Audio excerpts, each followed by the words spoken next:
Today's khutbah is really about one thing. It's about questions. Allah Azza wa Jalla in the Quran actually encourages questions. So for instance, in one of the most profound surahs in the Quran, Surah Yusuf, Allah says, لَقَدْ كَانَ فِي يُوسُفَ وَإِخْوَتِهِ آيَاتٌ لِلسَّائِلِينَ. In Yusuf and his brothers, there are many signs or lessons or even miracles for those who ask questions.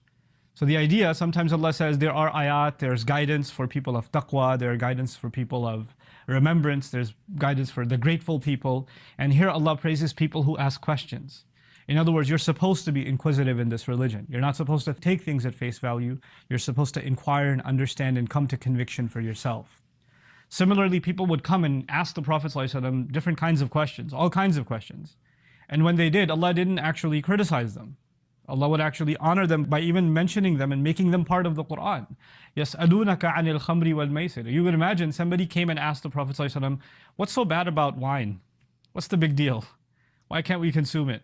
And you would imagine that Allah would reveal some kind of condemnation to the people who dare even ask. But that's not the case. And Allah could have just revealed the answer. You know how we believe that every word in the Quran is divinely revealed, is strategic, it has a purpose. Nothing is extra, nothing can be taken away, nothing can be added on. So everything is exactly in the amount and the qadar that it's supposed to be. The fact that Allah could have just said, alcohol is this, this, and this.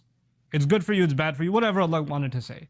Allah actually first acknowledges the fact that they came and asked you. يَسْأَلُونَكَ عَنِ الْخَمْرِ وَالْمَيْسِرِ. They come and ask you.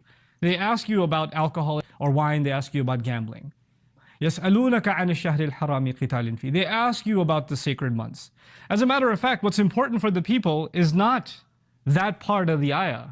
They ask you. Obviously, they know they asked. What matters to them is the answer. So why not just reveal the answer? This is actually one of the benefits of doing that, is Allah acknowledging, honoring the people who even came and asked.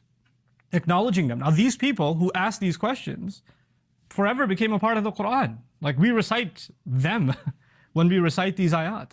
So questions themselves are actually a noble thing in this religion. And it's something that we don't condemn.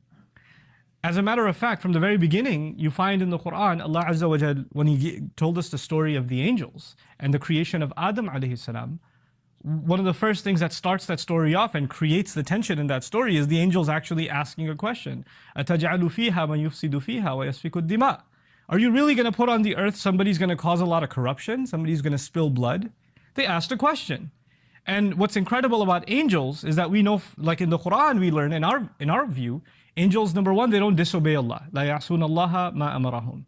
You know? وَبِأَمْرِهِ هُمْ يَفْعَلُونَ. They do whatever Allah commands them to do. You know, وَيَفْعَلُونَ مَا يُؤْمَرُونَ. Quran will say in Surah Al-Tahrim, they do whatever they're told.